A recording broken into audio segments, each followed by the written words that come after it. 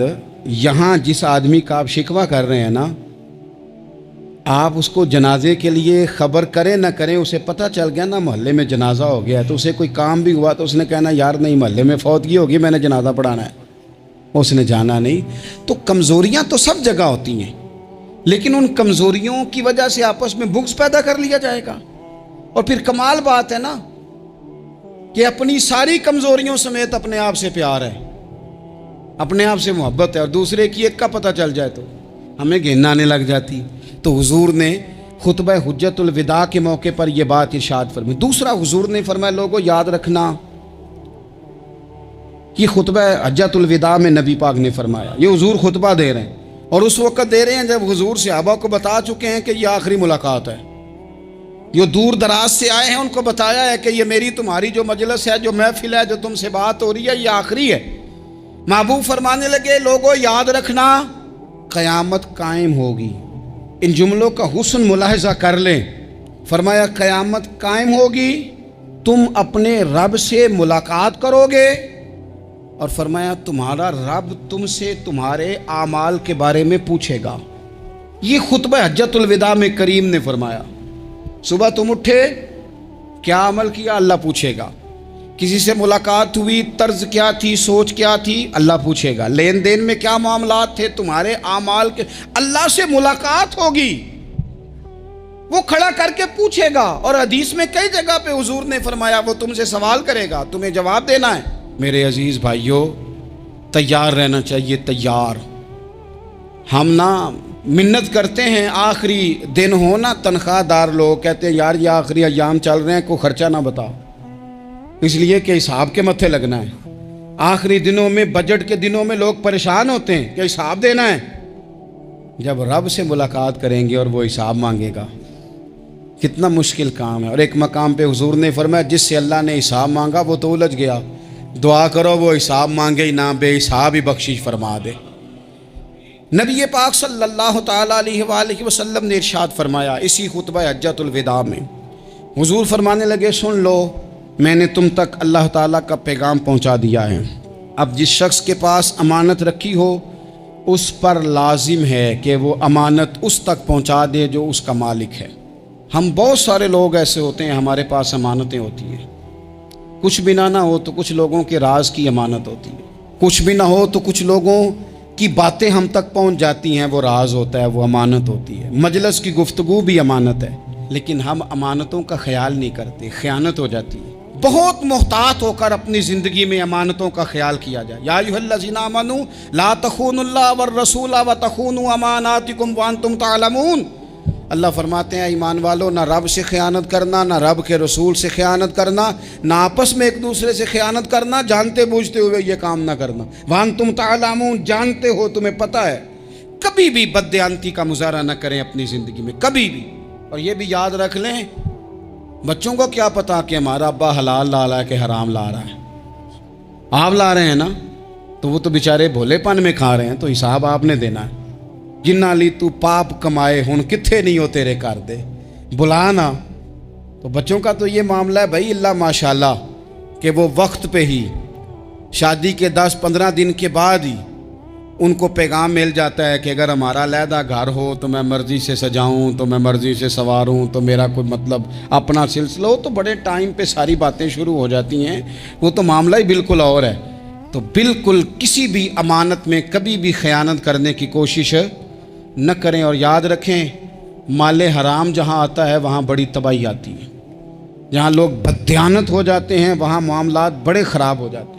اللہ تبارک و تعالیٰ دیانتداری کی توفیق عطا فرمائے۔ حضور نے خطبہ حجت الوداع کے موقع پر فرمایا میں نے آج جاہلیت کے سارے سود ختم کر دیے، نبی پاک میدان عرفات میں کھڑے ہو کے فرمانے لگے جس بندے نے بھی کسی سے پیسے لیے ہیں وہ اصل رقم دے گا، زائد نہیں دے گا۔ حضور کے بڑے قریبی تھے ایک، فرمایا انہوں نے بھی کچھ لوگوں سے پیسے لیے ہوئے، چونکہ وہ سب لوگ کرتے تھے، حرام ہی نہیں تھا، فرمایا میں ان کو بھی حکم دیتا ہوں کہ یہ اصل رقم وصول کریں گے، کسی سے ایک پائی بھی زیادہ وصول نہ کریں گے۔ نبی پاک صلی اللہ تعالیٰ علیہ وسلم نے خطبہ حجۃ الوداع میں ایک باریک بات حضور نے بھی، یہ آپ نے ضرور سمجھنی ہے، بالخصوص جو لوگ تھوڑا دین پر عمل کر رہے ہیں، جن کا لبادہ مذہبی ہو گیا، جنہیں لوگ حضرت صاحب، قاری صاحب، علامہ صاحب، مفتی صاحب، حاجی صاحب، بزرگوں کہہ کے بلاتے ہیں، وہ اس پر توجہ کریں۔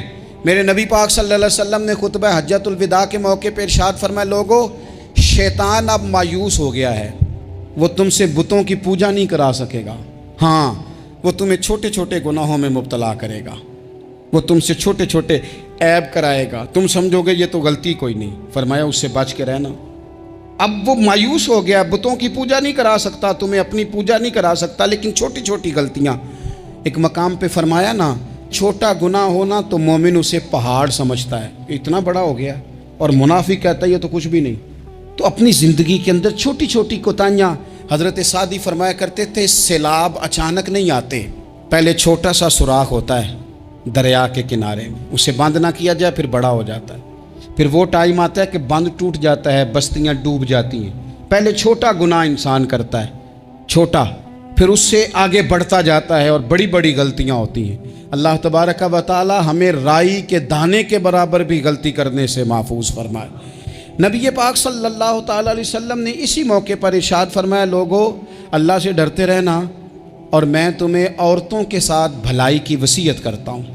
فرمایا رب نے تمہیں اختیار دیا ہے، عورتیں تمہارے سپرد کی ہیں، ان سے اچھا سلوک کرنا۔ فرمایا اگر کبھی کوئی ان پر تمہیں سختی کرنی بھی پڑے تو اتنی کرنا جتنی ان کی غلطی ہو، ان سے درگزر کرنا، ان سے پیار کرنا۔ اسلام نے خاتون کو باقاعدہ حقوق دیے، باقاعدہ۔ صحیح بخاری میں حدیث ہے، یہ جو نوجوان ہیں، مطالعہ کرنے والے، پڑھنے سننے سمجھنے والے، یاد رکھا کریں ان چیزوں کو۔ حضرت بریرہ رضی اللہ تعالیٰ عنہ حضرت عائشہ صدیقہ کی کنیزہ ہیں، حضرت مغیث رضی اللہ تعالیٰ عنہ ایک صحابی ہیں، ان کی وہ اہلیہ ہیں، وہ اپنے خامد سے علیحدگی چاہتی تھی، ان کے خامد بڑی محبت کرتے تھے، علیحدہ ہونا نہیں چاہتے تھے، خاتون رہنا نہیں چاہتی تھی۔ انہوں نے بڑی سفارشیں کرائیں کہ میرا خامد، میری بیوی مجھ سے صلح کر لے، حالانکہ وہ خاتون کنیز ہیں، خادمہ ہیں، کوئی بڑے قبیلے سے بظاہر تعلق نہیں۔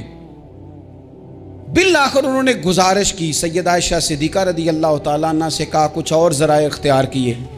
حضرت مغیث نے رضی اللہ تعالیٰ عنہ، ان کے شوہر نے، کہ نبی پاک علیہ السلام کی خدمت میں عرض کریں حضور میری سفارش کریں کہ یہ مجھ سے صلح کر لیں۔